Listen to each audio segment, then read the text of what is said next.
welcome to a very special edition of previously unseen clips from this series of Would I Lie to You? Joining Lee Mack tonight, Bob Mortimer, Emma Bunton, John Richardson, Debbie McGee, Rory Reid, Joe Brand, Daisy May Cooper and Henning Vane. And joining David Mitchell tonight, Alex Jones, Olivia Colman, Aston Marigold, Diane Morgan, Lucy Porter, Dion Dublin and Sean Williamson. We'll begin with round one, Home Truths, where our panellists read out a statement from the card in front of them. To make things harder, they've never seen the card before. They've no idea what they'll be faced with. It's up to the opposing team to sort the fact from the fiction. And John is first up. At home, if I need to remember to do something, I will put my slippers on the wrong feet and won't swap them back until I've done it. David's team. I think that's true. Yeah. Yes, I think we can go straight to an answer. So, John, was it the truth? Wait a minute. So you put your slippers on the wrong feet to remind you that you've got something to do? Yes. As like a knot in the handkerchief? Yes, I stopped carrying a handkerchief around the house in sort of the mid-19th century. Yeah. I still carry a handkerchief. I won't get it out because, of course, it's encrusted with snot. Hi, girls. You not just use your phone and put an alarm on or something? Go spot the generation gap here. Look. I quite often set an alarm on my phone. I've got an alarm set on my phone now to remind me to put the bins out later. Yeah, but that's kind of different to what Aston's doing. Yours is sort of an early onset tactic, isn't it? I love the way you leant forward, so happy then as well. I set an alarm on mine. Let's go back to Mr. Cool with his shoes on the wrong feet. What sort of thing would you use it to remind yourself to do? Well, we have moved house recently, so I very often Remind yourself not to go back to the old house. I'll be unpacking something and I'll think, oh, I'll put that picture up and I'll go up to get a hammer from the hammer room. And then on the way up, I'll see something else that needs doing. I'll think, oh, I'll put that washing away. And then by the time I'm putting the washing away, I've forgotten about the picture. Paint a picture for the viewers who are wondering what sort of slippers you wear. They're a sort of blue, they're a sort of corduroy slipper, David, you would like. I mean, they're almost sort of, they look the same. It's just, sometimes I put them on the wrong way by accident. And I think, what have I got to do? And I think, oh no, I've just put them on the wrong foot.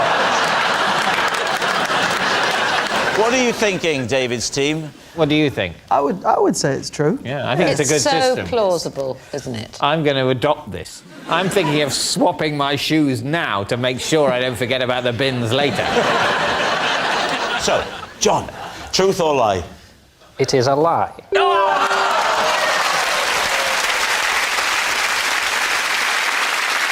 Diane, you're next. Possession. Right, there's a box underneath your desk, Diane. Could you open the lid, read the card out first and then take out the item?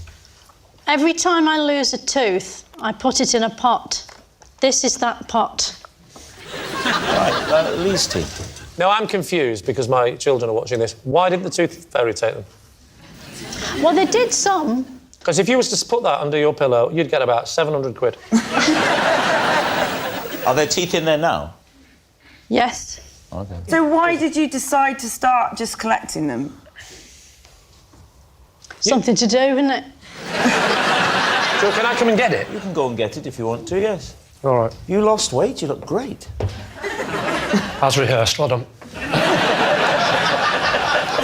Thank you. I'll take the lid. Yeah. I feel like a very grumpy fairy. There's a quid under your pillow, love. Oh my God! Oh wow! Wow. Huge. That's a big one. That's like a cat's tooth. More like a fang. This one's quite decayed. Yeah, they're not healthy-looking teeth. No. She's from Bolton. Can you talk us through them, Diane? Do you remember which one comes from where?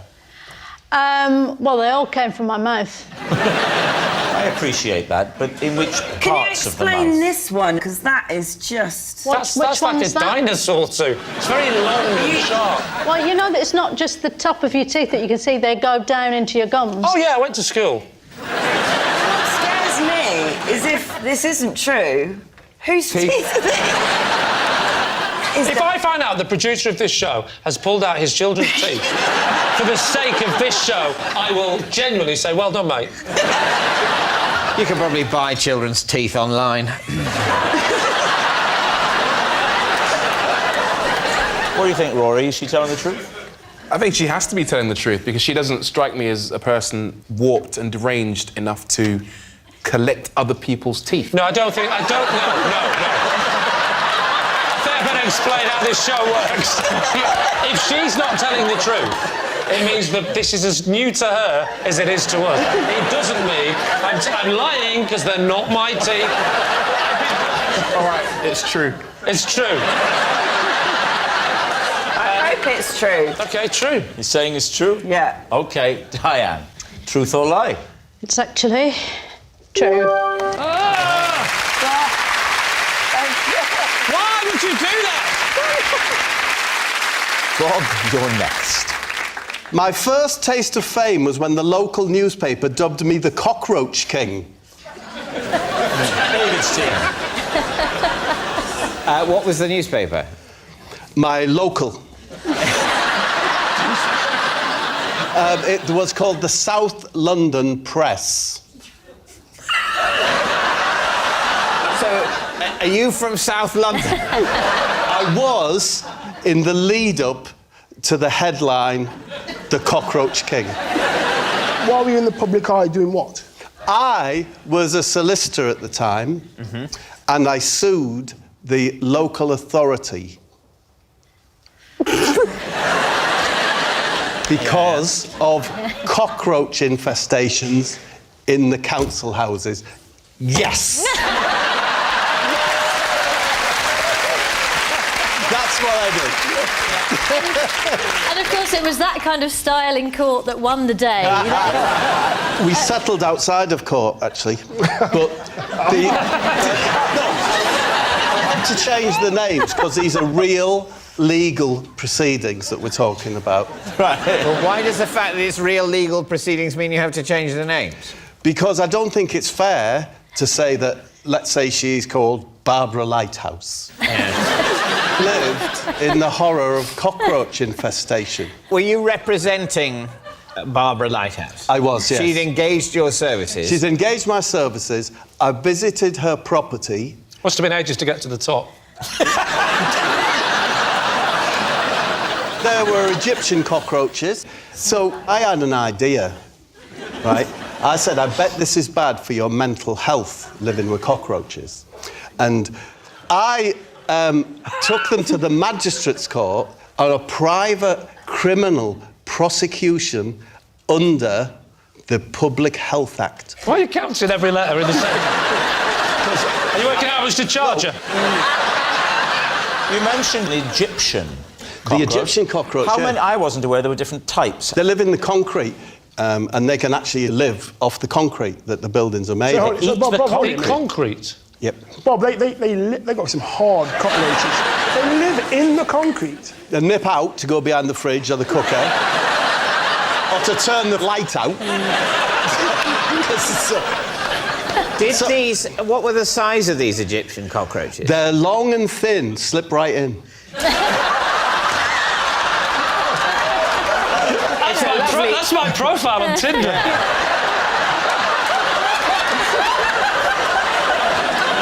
It is odd the Cockroach King would suggest a champion of the cockroach rather than an opponent. Or in fact, their leader? Yes. Did you lead the cockroaches away like the Pied Piper? No, I didn't. What happened was, I got an expert from the University of Cambridge called Broccoli High Kicks. Again, I've changed his name. His brief from me was, can you in any way argue that this is contrary to public health? He confirmed it, went to court. It's all coming ever so clear now. We went to court, Yeah? Ronnie Omlets was the housing officer. The weird thing is you haven't changed his name, have you? And what was she called? Barbara Lighthouse.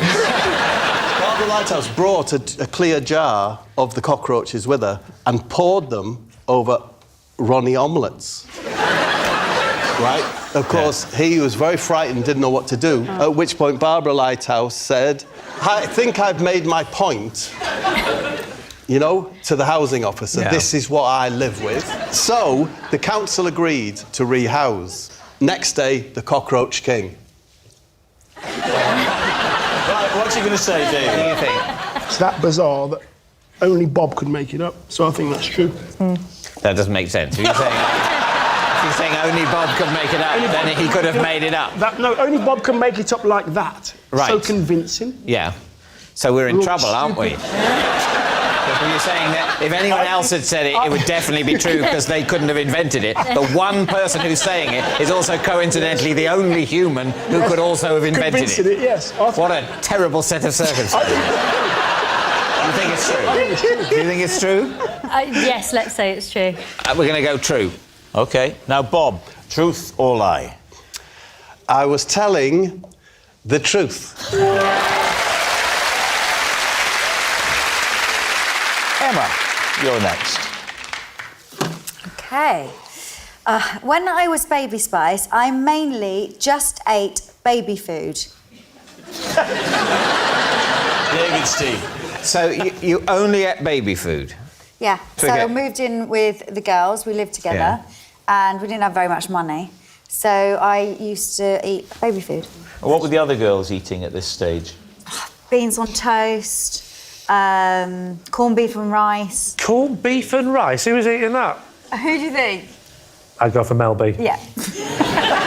No, well, I'll just eat it. It would never occur to me to eat baby food. How did you discover that? It was either my nephew or a cousin, a baby, and I must have just tasted it. What were your... You were stealing baby food off a child. I still do it now with my own kids. What were your stools like?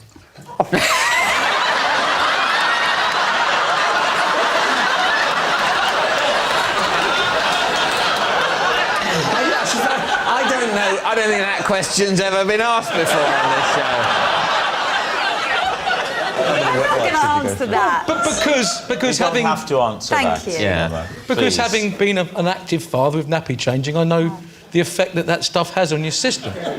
I think there's a trajectory. What you're talking about is when a baby goes from just having milk to having the first baby food, there is a marked change in the nature of the stool.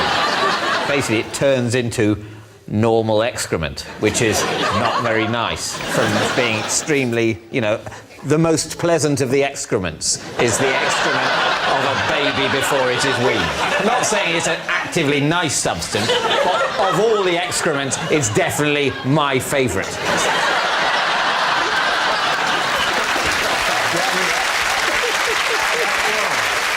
Can I just say, David, on behalf of the team, thank you for getting us past Sean's awkward moment. If you like, I'll rank all of the excrements.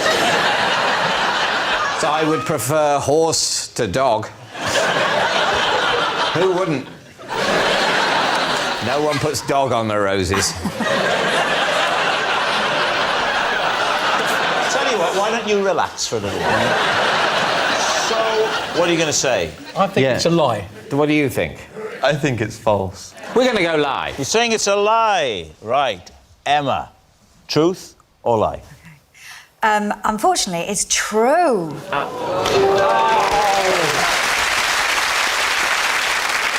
David, you're next. I can walk from my house to the corner shop on only one gulp of air and regularly do so just for fun.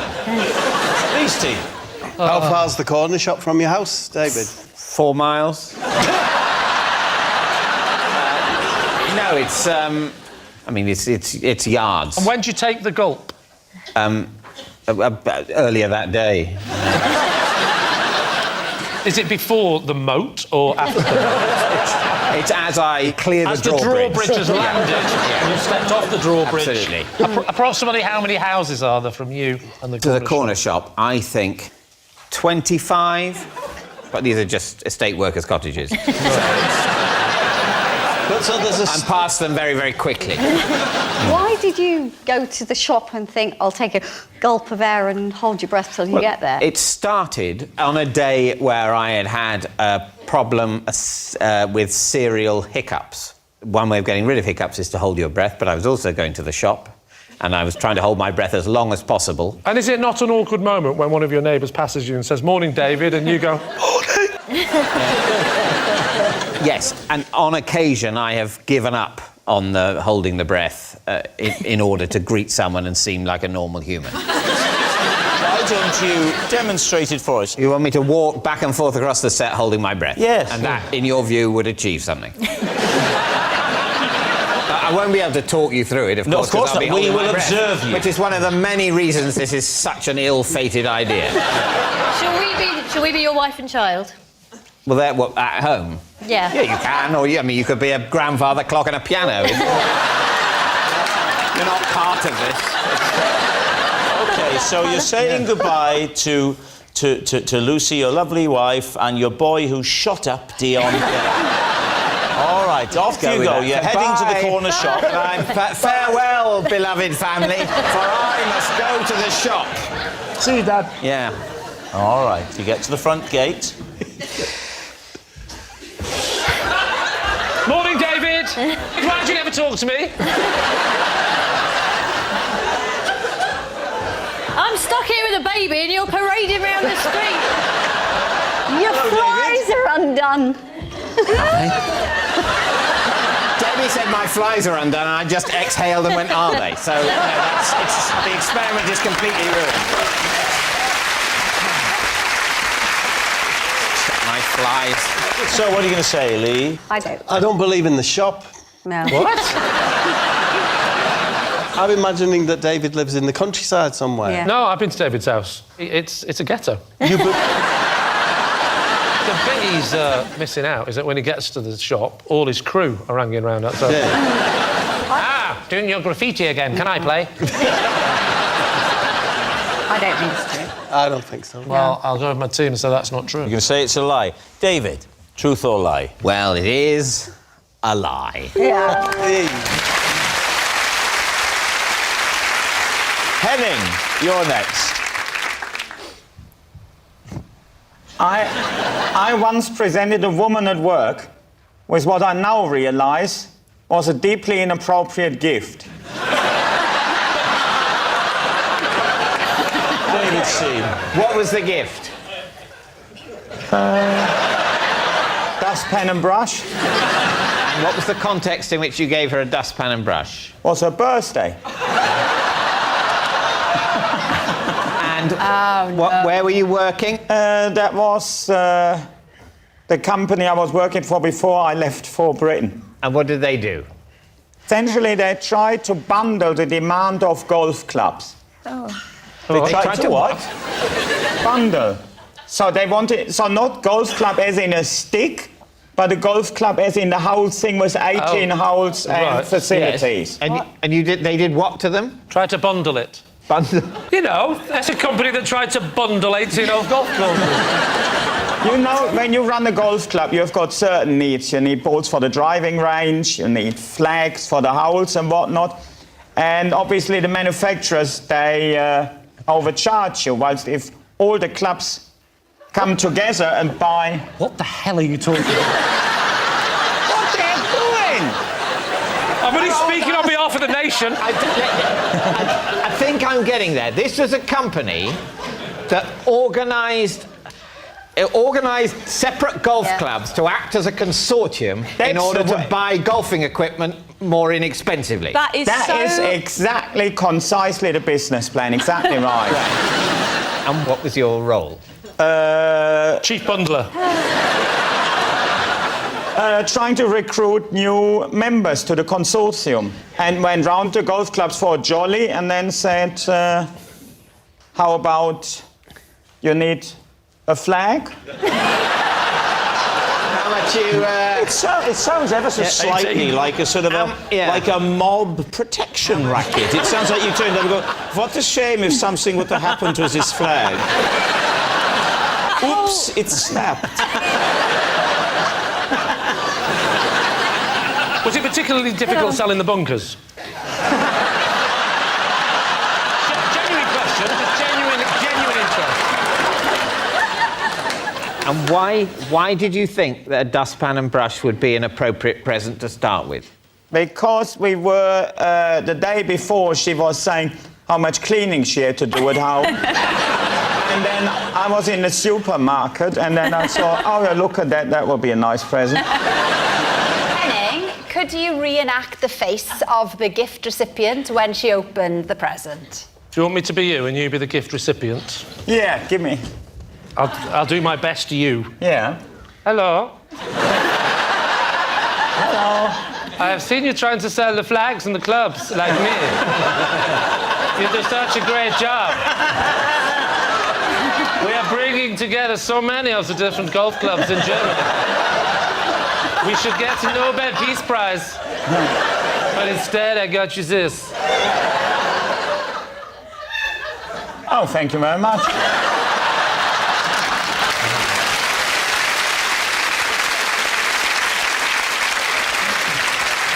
Alex, when you're there on the One Show, do you exchange gifts? Do you and Matt Baker? Do you? It's me, Matt Baker. Do you? Matt has bought me a variety of gifts over the years. Last year, a cup and saucer. It's one of those you'd put in a posh cupboard in your kitchen. There's only one ever, and it's in that one. It's nice, I always think, in your house to put a few things aside for people to pack away when you're dead. I've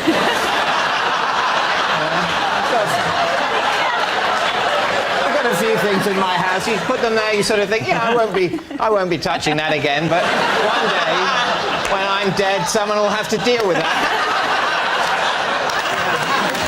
All right, well, David, what do you think? I think we'll all die one day. Is it the truth? It's true. I think it's true. Well, I think we think it's true. It's true. Yeah. Okay. Henning, was it true or was it a lie? Of course it's true.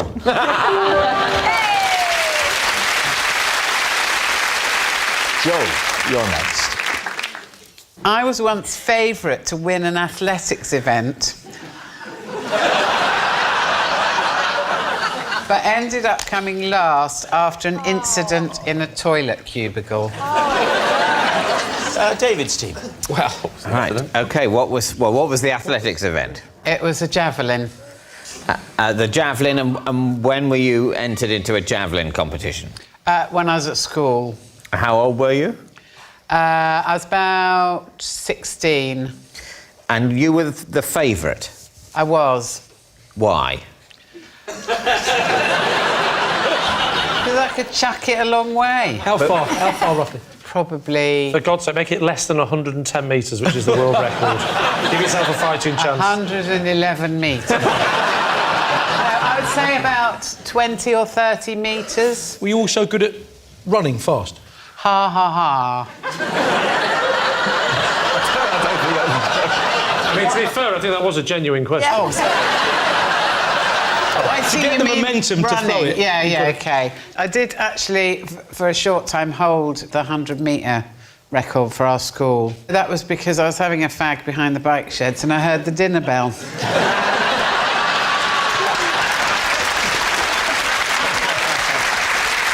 What was the incident in the toilet that handicapped your performance? I was preparing for sports day, the afternoon, so I went in the toilet to have a fag, and I had a box of matches, and I struck one to light my fag with, didn't blow it out properly, put it back in the box, and the box exploded in my javelin-throwing hand. Oh. Wow. So this is a story about a serious burn. Yeah, so I had to throw the javelin at sports day with my left hand. Well, Johnny, what do you think? How does this strike you? I think it could be true. And you think it's... True. OK, true. You were saying it is true. Joe, truth or lie? It is True.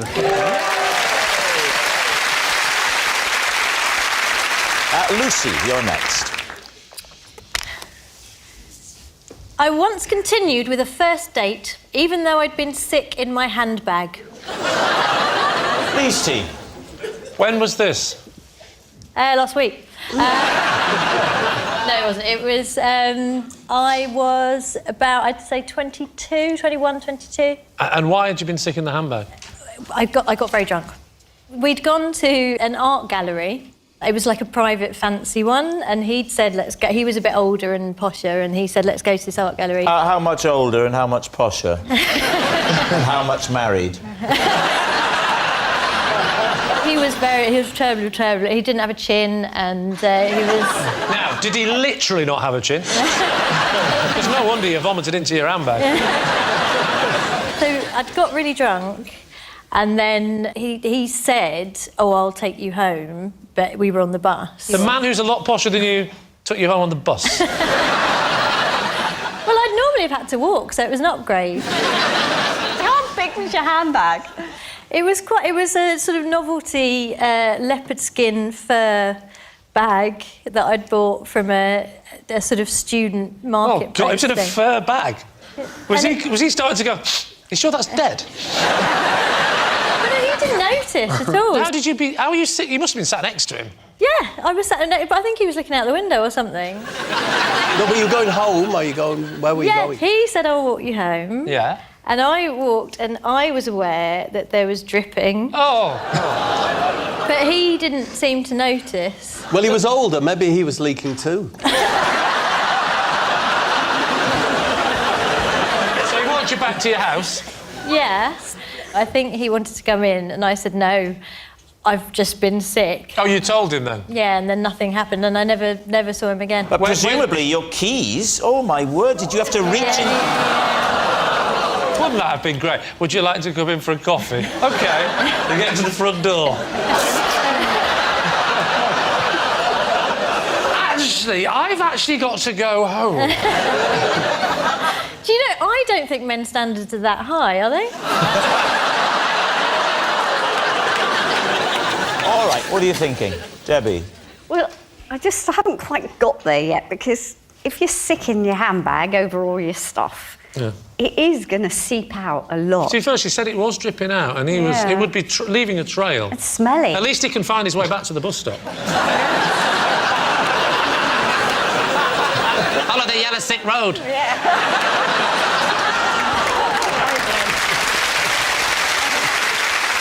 So what's he going to say? True. Bob thinks it's true. True. I'm going to go with my team and say true. And say it's true. Lucy, truth or lie? It is.